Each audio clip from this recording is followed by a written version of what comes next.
What makes Magolor such a fan-favorite Kirby character? While there's plenty of great reasons like his fast-paced, climactic boss fight, or his endearing, mischievous personality, I think what truly makes Magolor so appealing is who he is underneath all of these elements. A villain who offered something unique to Kirby at the time, whose influence remains in future titles, while still getting his own growth and development after the fact. But how does it shape Magolor into the beloved egg-shaped wizard he is today? Well, sit back, relax, and let's start with what makes Magolor unique as a Kirby villain. Before Magolor, most Kirby villains, while still good in their own rights, were very simplistic villains who would only show up near the end of the story, without much characterization or build-up. Even Marx, while still a fun, creepy villain, and was Kirby's first Traitor villain before Magolor, isn't really all that different from villains like Nightmare or Dark Matter, which is by no means a bad thing at all. But Magolor is a Kirby villain more centered around characterization and personal connections, thanks to his motivations and having a constant presence. While he's willing to do whatever it takes to have the Master Crown's power for himself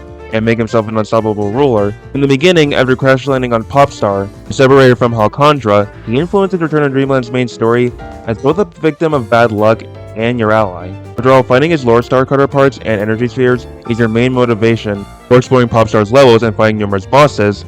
There's an option for him to help you throughout the adventure, and sometimes he even gives you encouragement after clearing each level. It's easy to form even some connection to Magolor because he influences the entirety of the main story, and this influence even extends to the optional conversations you can have with Magolor, some of which are massive contributions to the overall lore. Magolor is a starting point where the lore elements from the previous games would heavily connect directly to the newer titles, or at the very least, imply possible connections. In Magolor's case, he's how we learned that a race of beings called the Ancients created countless legendary artifacts, including the Star Rod from Kirby's Adventure and Galactic Nova from Superstar.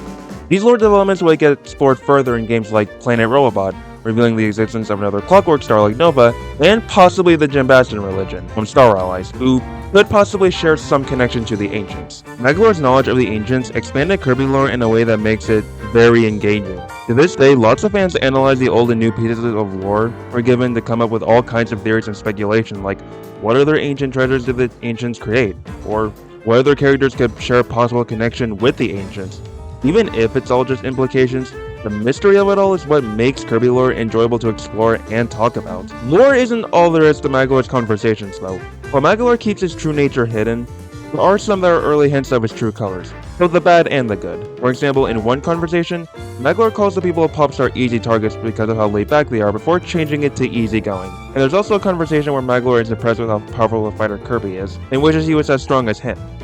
They both serve as small hints towards Magolor's desire for control and power, but on the other side, there's conversations that show Magolor actually feeling a genuine bond of trust towards Kirby and his friends. For example, one conversation has Magolor tell Kirby about his dream of creating and managing his own amusement park, showing a more positive side of his mischievous personality, and that he at least feels close enough with Kirby to tell him his own personal goals in life. And exclusive to Extra Mode, there's a talk where Magolor admits to Kirby that he lied about Halcondra being his home, but that him being stuck on Halcondra for a while was still true. Even if he does label it as a small lie, it shows that he felt guilty enough about the lie to be honest with Kirby and tell him the truth. Not only does it show that Magolor was seeing Kirby as a friend deep down, it gives Magolor's betrayal more weight when he finally shows his true color. One question this does raise is, why would Magolor go as far as betrayal to get the Master Crown for himself? And there's a chance that's because Magolor just hates the idea of feeling weak or inferior.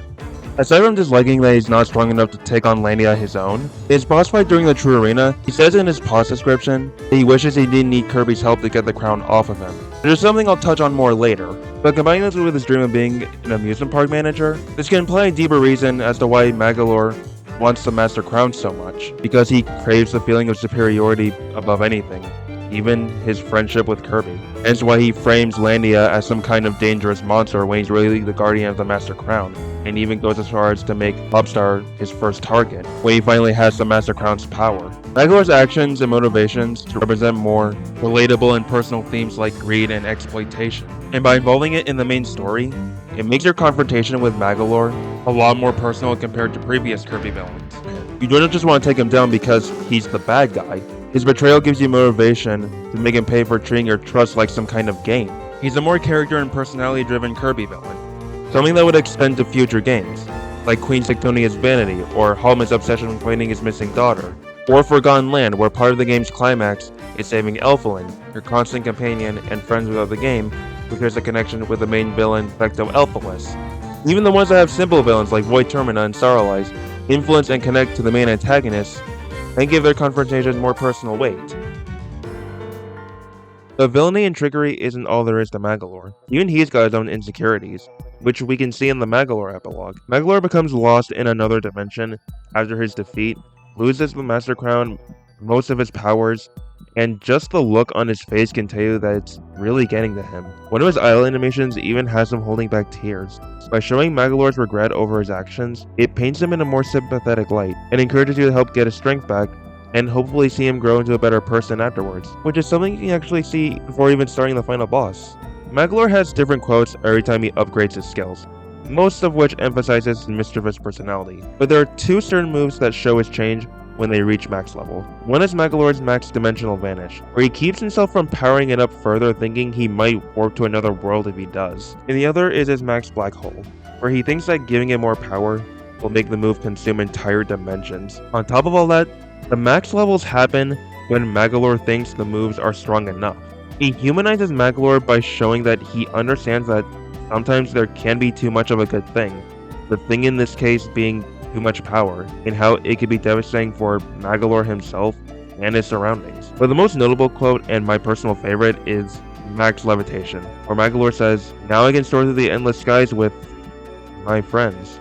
It reinforces that Magolor did consider Kirby and the rest of the group his friends, but it took Magolor risking that friendship through his own actions and facing the consequences to realize it. In his focus on gaining the power to rule all, he was too blind to realize there were people who saw him and treated him as an equal.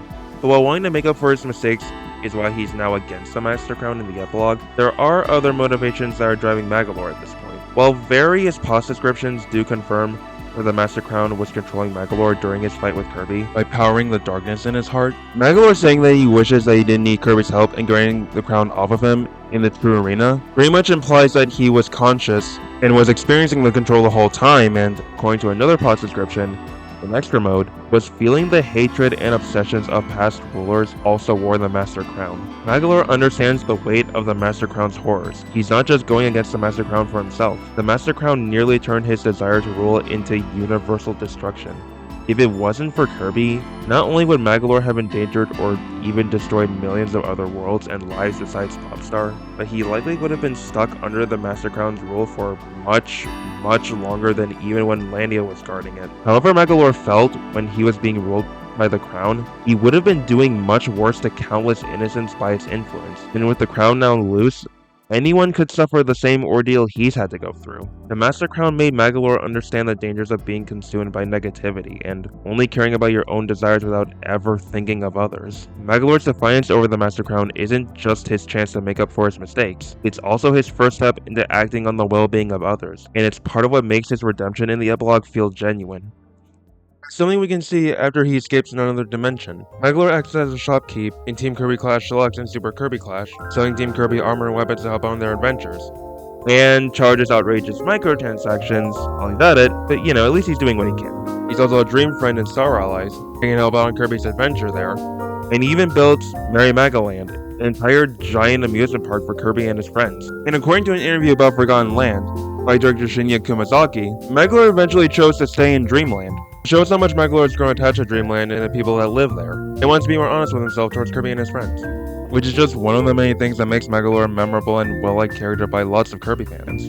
As a mischievous mage with influence that develops in other titles, uniqueness separating him from past villains, and memorable character growth, Magolor's a character that plenty of fans can like, sympathize, and relate to for all kinds of reasons. Magolor's character arc shows the importance of being honest with who you are deep down, and that it's never too late to make up for your mistakes and change who you are for the better, for yourself and for your true friends. But let me know in the comments what you think of Magolor and Return to Dreamland Deluxe, and thanks for listening to all of my rambling up to this point. I hope you all enjoyed watching the video, and I hope we'll see you again next time. Take care, everyone.